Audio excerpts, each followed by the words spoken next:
Good morning, everyone, and I guess I should say good afternoon. Thank you for being here. I'd like to thank our Police Commissioner Jessica Tisch for joining us today. We're also joined by Chief of Detectives Joseph Kenny. Great to have both of you here. The Commissioner and I have already started working closely together, and I look forward to maintaining the strong partnership that we have with NYPD. There's a number of NYPD detectives in the back that are part of this case, and I just want to say thank you for the work that you've done on this case. It's good to have all of you back with us. Also standing here is some of the prosecutors on my side who put in a lot of work on this case, and I just want to recognize them. There's ADA Daniel Stern, who's here, Jillian DiPietro, Deputy Chief Jennifer Cilia, and Chief Al DeAngelis. There's a couple of ADAs who worked on this case who are in court right now, Radia Dobre and Douglas Steinberg. Hi, she's here, actually. So I'm grateful for all of their hard work. Now, we're about to talk about our efforts to curb gun violence in the County of Kings. But before we get into today's important announcement about this takedown, I just generally want to talk about our success in Brooklyn over the past year. We're starting 2025 on the heels of the safest year in the history of Brooklyn in terms of gun violence. Both shooting incidents and shooting victims reached the record low last year in 2024, beating the pre-pandemic year that had been the prior lowest in 2019. That's a tremendous accomplishment for the people of Brooklyn and really for the New York City Police Department to drive down gun violence in our borough to record lows last year. And when you compare last year to the year prior in 2023, gun violence was driven down by 15%. Homicides were down again, and most major categories of felonies were down significantly. So we had a tremendous year in terms of public safety in Brooklyn. I think it's important that the people of New York City understand the progress that's being made in the county.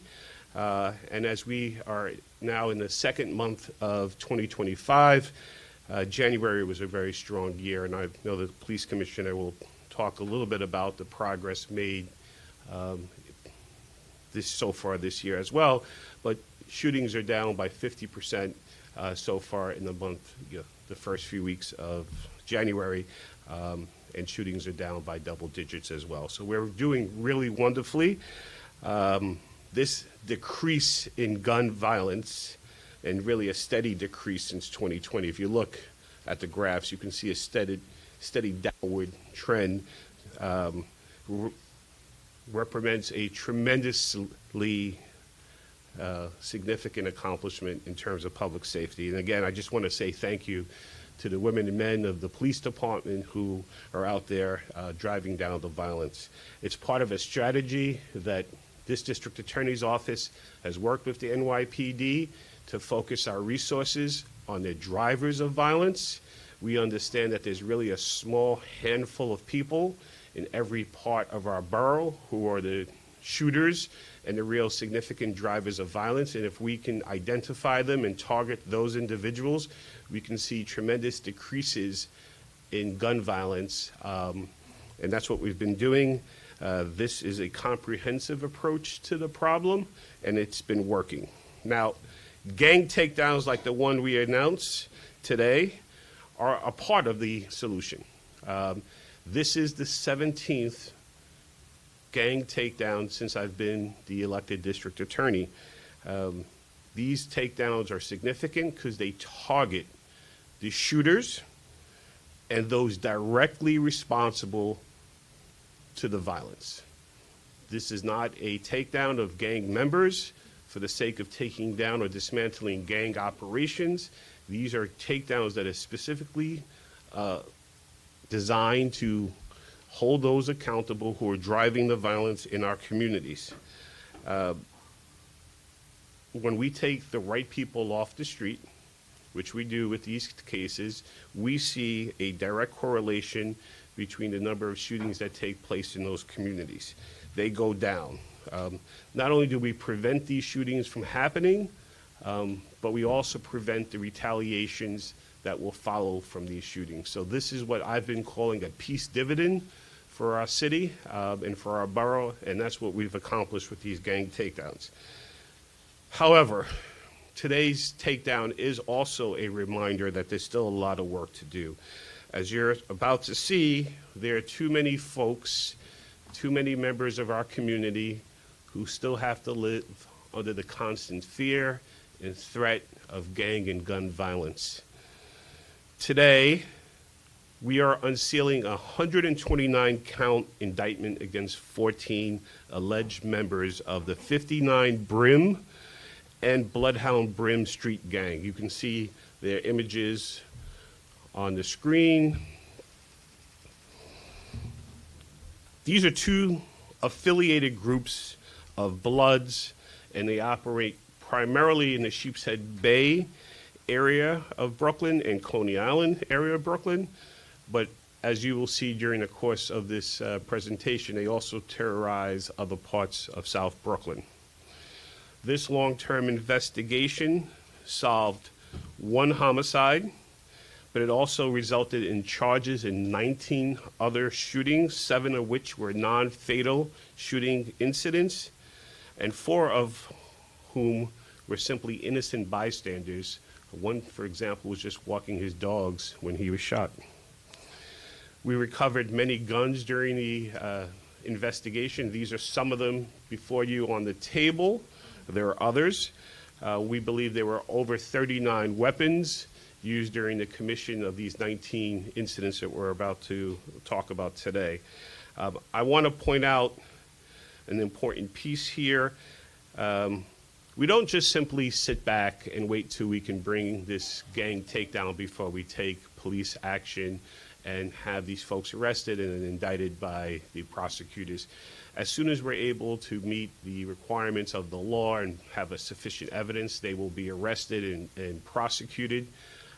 As a result of that, there are some names that will be mentioned during the presentation of today who've already been arrested and prosecuted, and in fact, many have already pled guilty.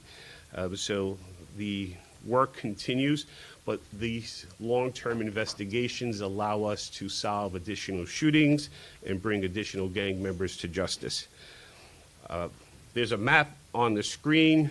I'm going to simply point out that's a map of Brooklyn. Hopefully you all know that. And the red, the two areas that reflect red, there's the, here, let me just pull up this map, make it easier for everyone. There's 2 parts here of red, here and here.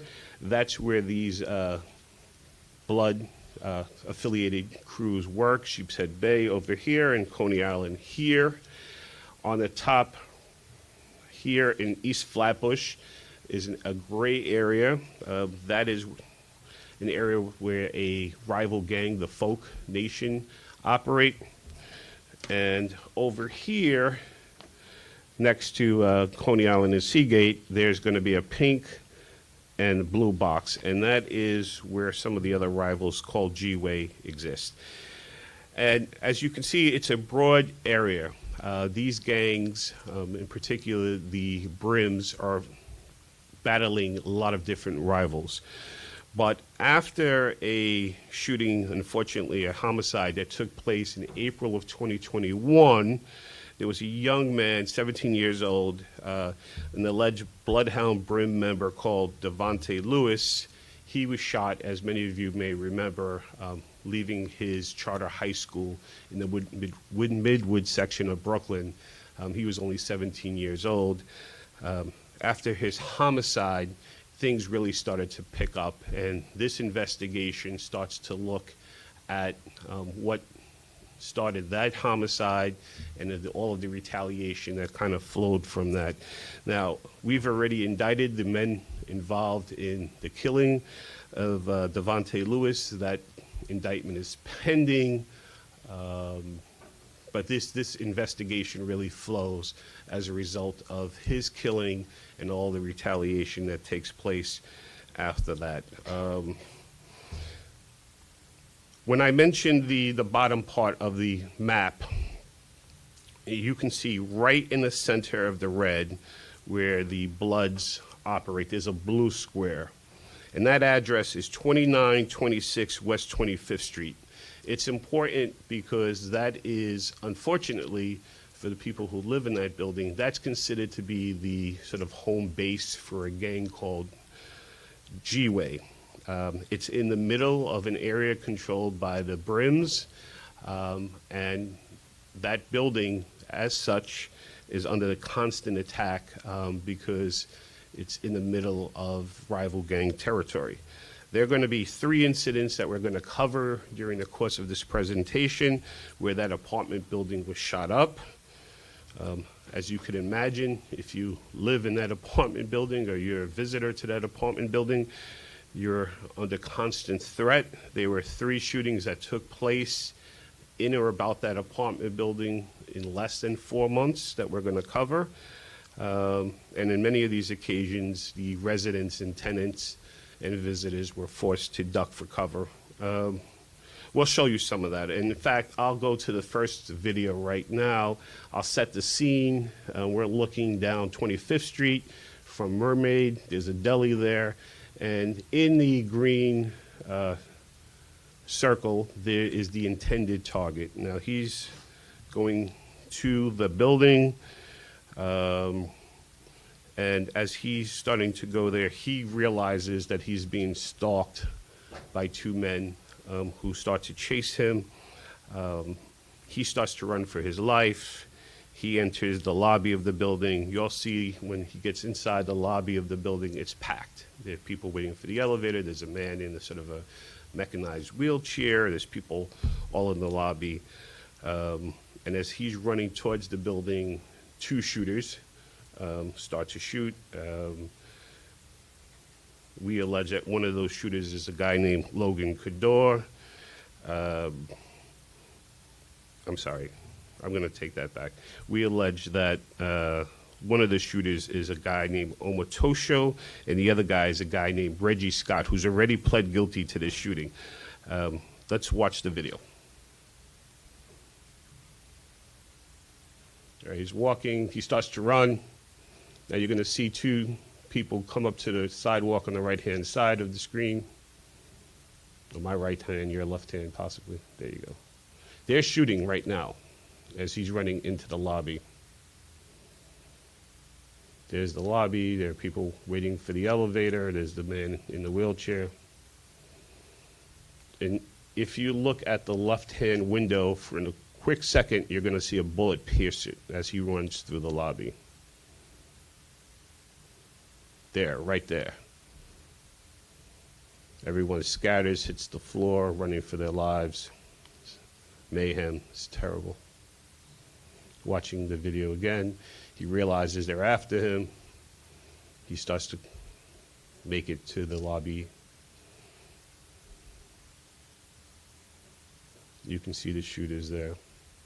They're firing. There were 6 rounds recovered right where they were shooting from. People scattering for their lives. That was hard to see, but the bullet pierced the window, glass shattered. Thankfully, no one in the lobby was hurt. We're going to play, now that's at that apartment building. We're going to play another video real quickly. The next video is just about 2 months later, same lobby. This time, it's the person that we allege is Logan Cador. He's the gunman. He's there with an unindicted accomplice. You'll be able to see him shooting into the lobby of the building. There's a target there. That person is in fact struck by the bullet, a shot in his leg. Let's watch the video.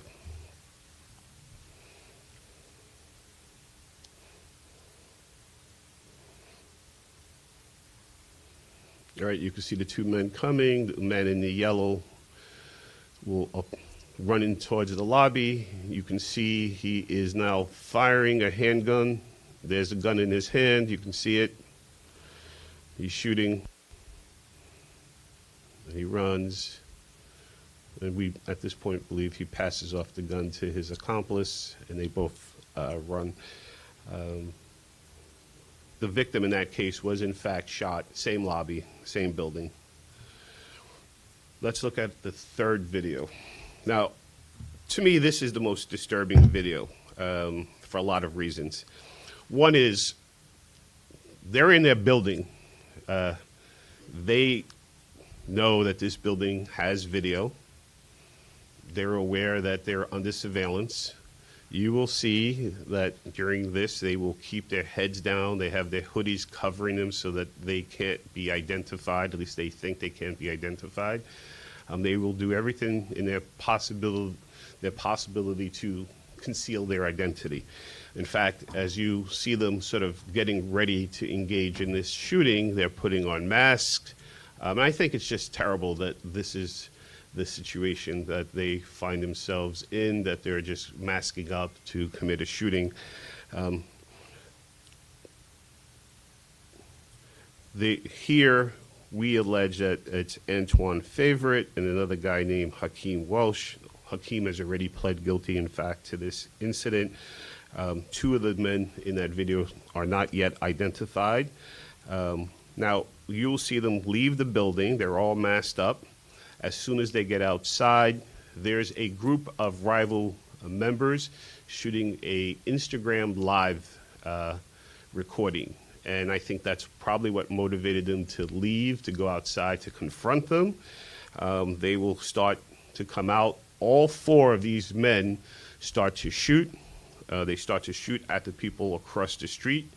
You will see an innocent family on the corner cowering for their lives.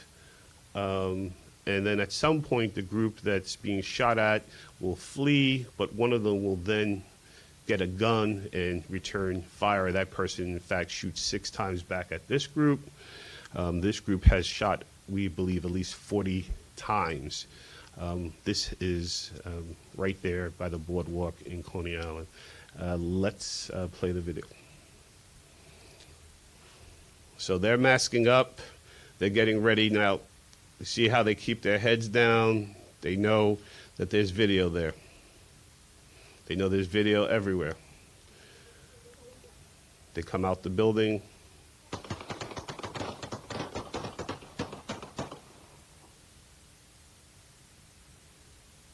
Sounds like firecrackers, except that it's not.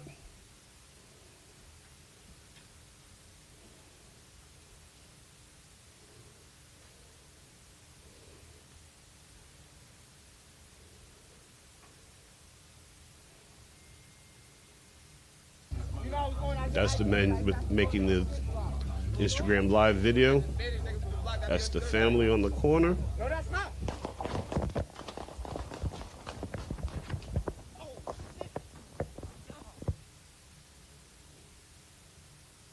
Now you see the guy in the black. He will run across the street. As soon as he gets across the street, he will start to fire.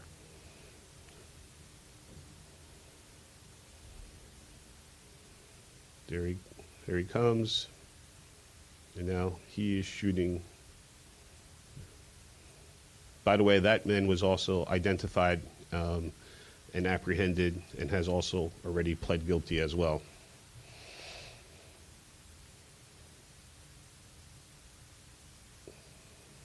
This is middle of the day, 40 shots fired by these 4 men.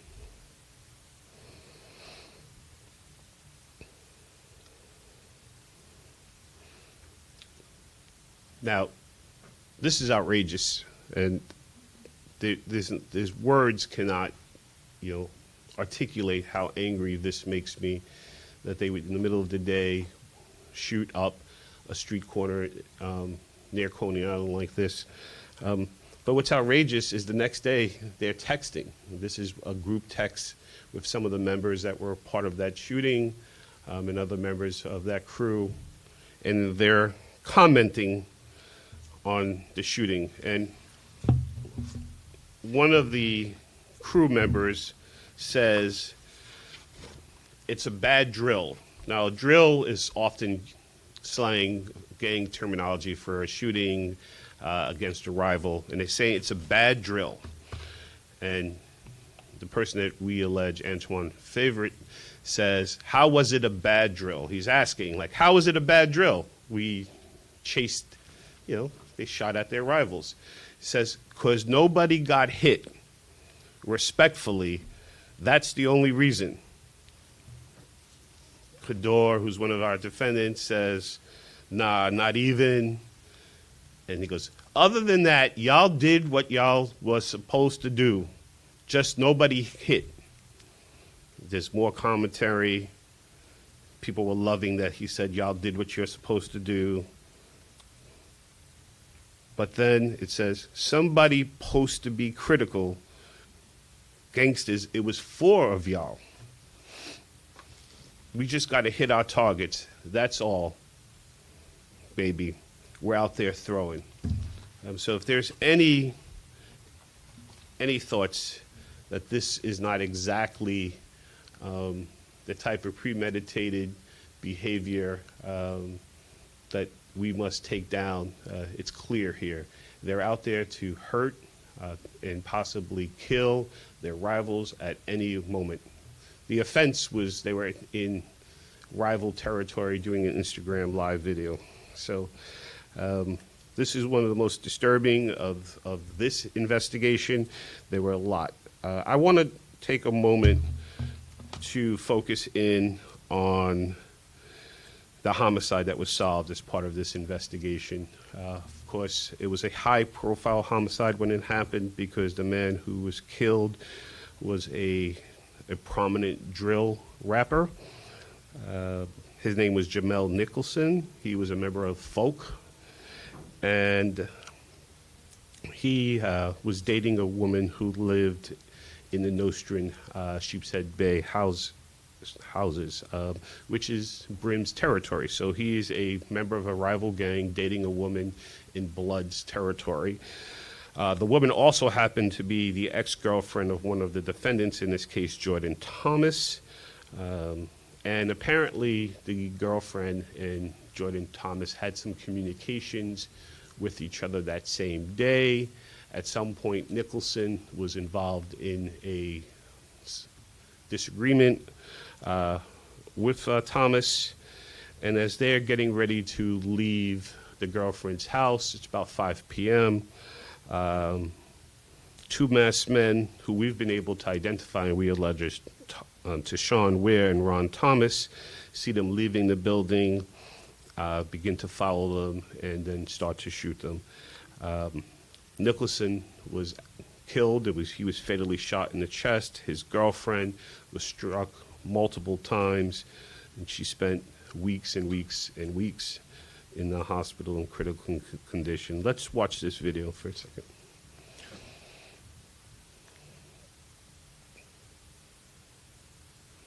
That is the victim, Mr. Nicholson. That's his girlfriend. I'm not going to identify her because she's a witness.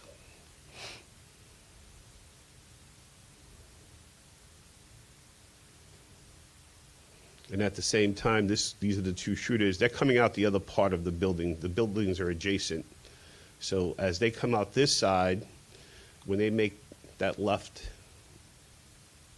it will take them right behind where Mr. Nicholson and his girlfriend were coming out. So now they're right behind them, right there. And you see they start to run. And if you see down the alleyway, you can see the victim and his girlfriend right there. There's the circles and the 2 shooters, yellow and red. And now they're shooting. Mr. Nicholson starts to run. The girl falls immediately. She's shot immediately.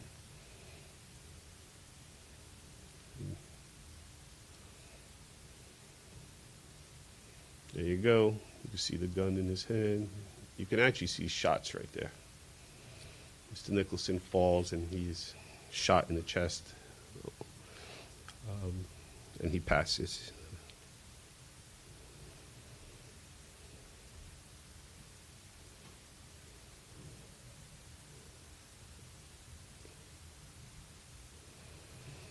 Again, they thought they would not get identified. They were masked, but through the really hard work of both the police and the ADAs here, hours of video surveillance and social media posting and cell phone evidence and a lot of other hard work to identify those two shooters. Now, Commissioner, if you can hand me that gun right here, the first gun. This is the murder weapon of that case. NYPD was able to recover this gun. It's been ballistically matched from a bullet taken out of Mr. Nicholson's body, and this is the gun that killed him. This is the murder weapon. This is a great job from NYPD to recover this gun later. Thank you. Thank you, Commissioner.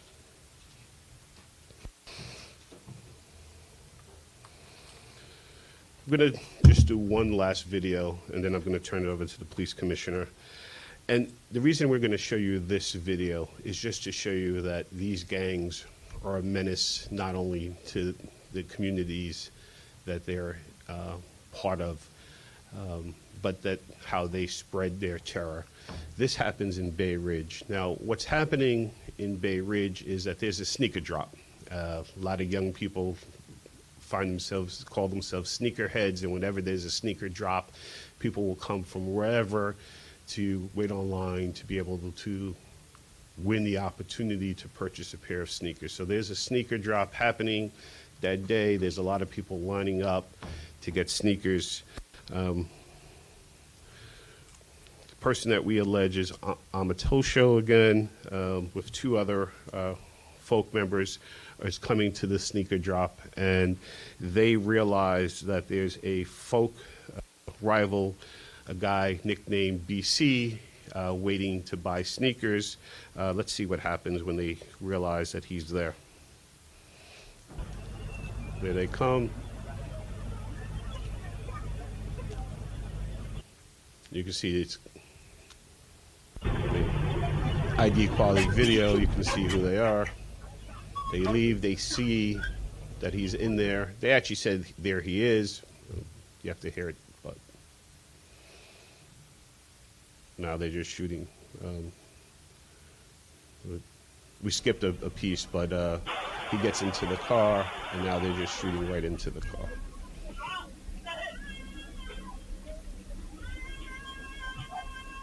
You hear a person screaming.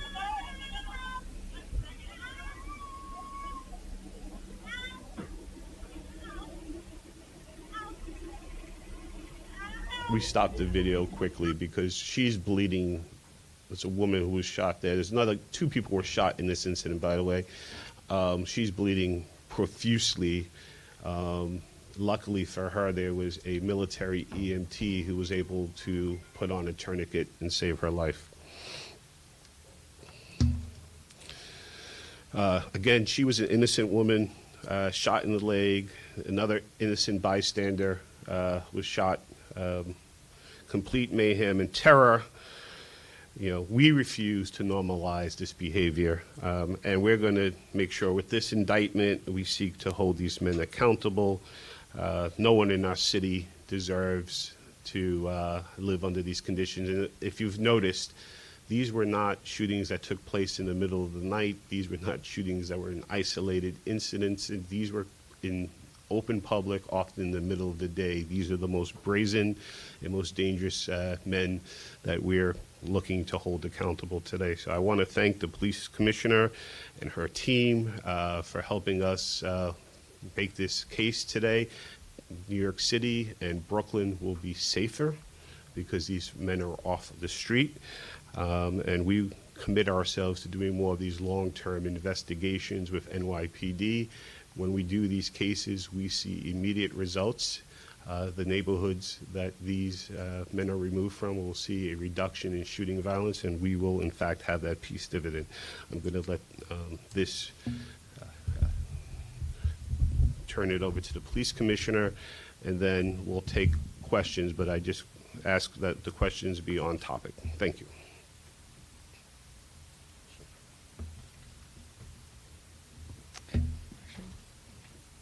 I'm good.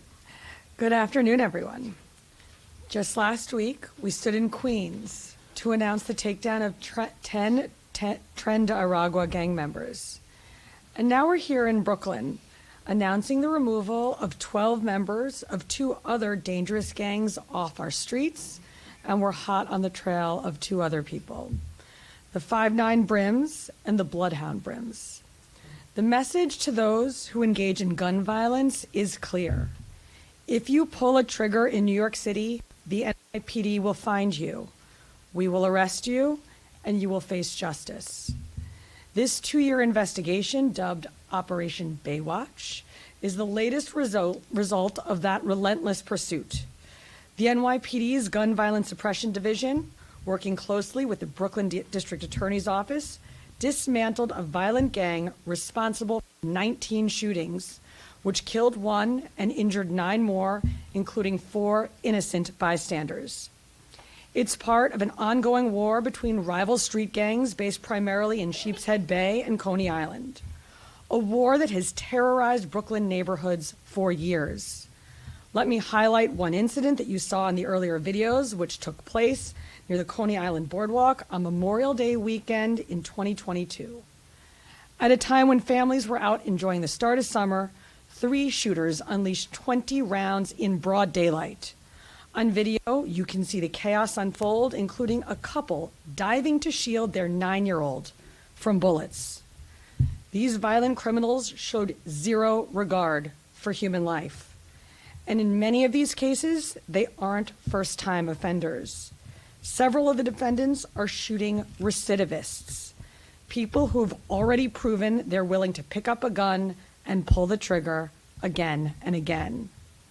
8 of those indicted have fired a gun in at least 2 incidents, and 4 of them have fired in 3 or more shootings. Why? Because there's a dangerous narrative out there that this kind of criminality has no consequence in New York City. That narrative needs to be rewritten, and today's 129-count indictment is a good start.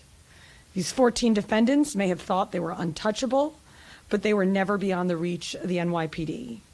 That's thanks, in part, to our criminal group database, which provides vital investigative intelligence as we work to track the criminal activities of violent gangs and street crews, like 5'9" Brims, like Bloodhound Brims, Tren de Aragua, Folk Nation. It's a crucial public safety tool that helps us establish motives, uncover connections between incidents, and identify potential retaliation targets. There is upcoming legislation right now before the New York City Council to abolish this database. And any person who cares about the safety of our streets and our neighborhoods should be outraged. Supporters of that legislation simply don't understand what the database is or how it's used. Let me be clear. Being included in this database is not a crime, and it is in no way proof of criminal behavior. But it does provide the intelligence necessary for investigators to build a strong conspiracy case. And in this instance, it helped close out 24 acts of violence. As a result, 14 people are now indicted for murder, attempted murder, conspiracy, weapons charges, and other related offenses. Our dedicated investigators, along with their counterparts in the Brooklyn DA's office, they followed every lead and built strong, airtight cases. They took 18 illegal firearms off of our streets, and they made sure that these violent gang members would face justice. I want to thank District Attorney Eric Gonzalez and his team for their incredible partnership on this case and so many others. It is their steadfast partnership that resulted in 2024 recording the lowest number of shootings in the borough of Brooklyn in CompStat history. And of course, a huge thanks to the women and men of the Gun Violence Suppression Division. This is the kind of precision policing that will continue to improve safety and quality of life for New Yorkers. Thank you.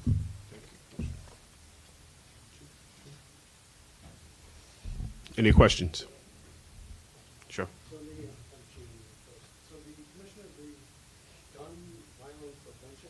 Suppression. Suppression was the unit that made this investigation possible and this bust happen.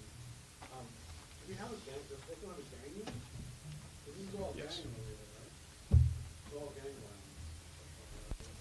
Yeah, the majority of the boroughs, the name gang unit was changed to violent crime squad. But we attack this on multiple layers, meaning the numbered squads, the narcotics squad. We use our federal partners, but the Gun Violence Suppression Division takes the lead on many of these violence conspiracy cases. And while you're up there, the database that you were just talking about, why do they want, what is it and why do they want to get rid of it if it made this possible? You'd have to ask the city council that, but as far as the NYPD, like the commission has said, we utilize this information to prevent violence. We use it to predict where retaliation will take place. You know, it's a very strict criteria to be added to this database. We just don't add people for the sake of adding them. They have to meet a certain criteria, but we use it as an investigative tool. Okay, what's the name of that? The criminal group database. How long has this database have been working, and why is so taking it down now? Well, once again, you'd have to pose that question to the city council. It's been up for several years. Right now, we have over 13,000 people entered into that database, and because of our strict criteria, we're actually removing more people than we are adding people to the database. So we hold ourselves very accountable. So I'm just reading the Legal Defense Fund is one of the groups that wants to get rid of database, and they say that it's being used by the NYPD to label thousands of Black and Latino New Yorkers as members or associates of gangs based on imprecise criteria, resulting in community members enduring numerous harms from the criminal legal system. The overwhelming amount of people that are entered into this database is because they self-admit to us that they are in a gang. Sure. Hi, Commissioner. This is Franklin WNC. Thank you for your time. Just wondering, just to make sure this clear, so the shooting of Devontae Lewis triggered all of this, and do we know why Lewis was shot in the first place? Is this part of it?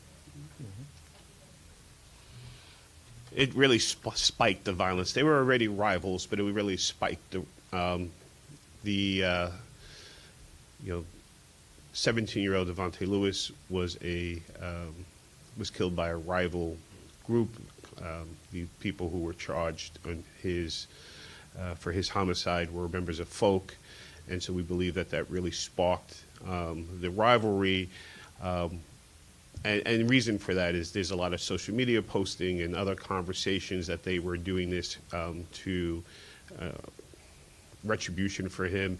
And in fact, on the anniversary of his death, 3 days after, in fact, it first started 3 days after his shooting, of his killing, they shot someone, and then on the anniversary, they shot someone again. So they continued to use his memory as a battle cry for this shooting. It's not the only reason, but it definitely inflamed passions. Yes.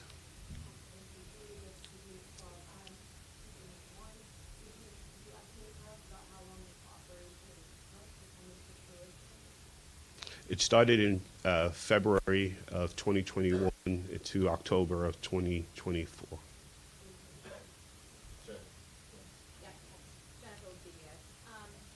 We've been hearing that crime is down in New York City. Just last week, we were at the press conference in Queens when there were dozens of guns and gang members announced there. Here, we're hearing about more about today. What does that say, though? All these guns are still getting into our city. What does it say about the gun trafficking into our city? Where the guns coming from? So what I would say to answer that question is, over the past 3 years under Mayor Adams' leadership, the NYPD has taken 20,000 guns off of our streets, 20,000 illegal guns off of our streets, and countless others. That is more guns in those 3 years than the previous 3 years. It is an unprecedented number of guns taken off of New York City streets. And what we're seeing in New York City is the shooting numbers are reflecting now, finally, all of that work. We see double-digit decreases in shootings in New York City. The other week, we went 5 days, we broke the record, we went 5 straight days without a single shooting victim in New York City. And where we are seeing so much of that success is on the streets of Brooklyn. Based on the partnership with this DA and his ADAs, we have taken guns off the street, and we have seen the lowest number of shootings last year in the borough of Brooklyn in Comstat history since we started recording in the early 1990s.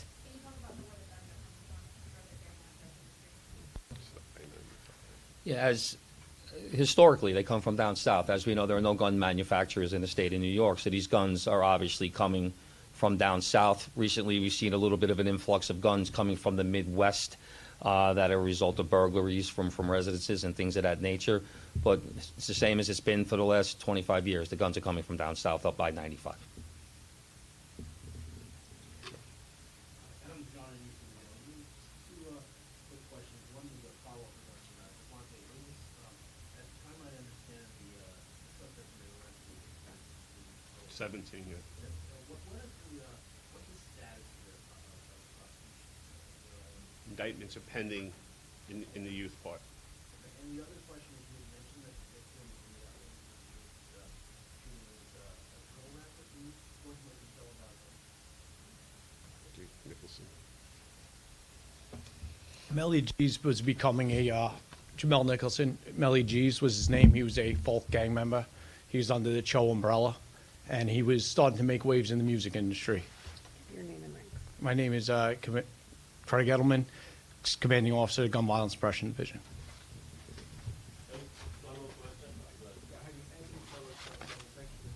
Just curious, a lot of times when we hear about alleged gang members being arrested, we hear that they're uncooperative. I'm curious, when you started making arrests in this case, how cooperative were some of the gang members to, provide information to flip and to lead to more arrests?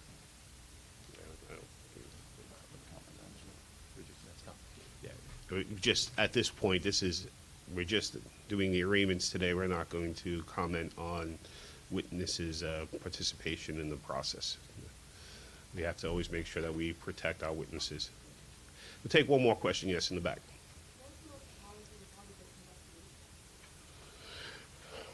Craig, you want to talk about that? I think the determination by Kings County DAs and Gun Violence Suppression Division, we had to look back into 2021. A lot of the video, a lot of the evidence wasn't there. And just following all the social media leads, following all the brass catches, that's where we get brass from different shootings, connect them to different firearms. It was very methodical. And just seeing the tragedy along the way with young individuals getting shot and killed in this investigation. But the dedication from Kings County and the members of the Gun Violence Suppression Division, we're not going to stop at anything till justice was served. I'll just say that there was a lot of great police work done. I'd mentioned that weapon. This weapon also.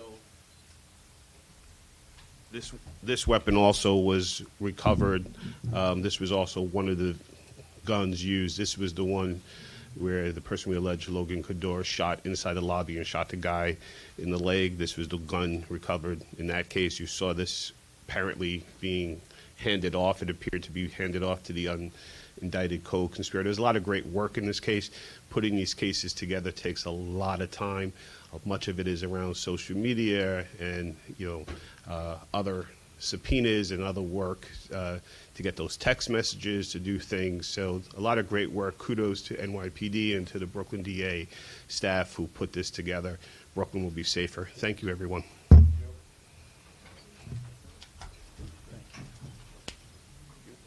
Commissioner, after you.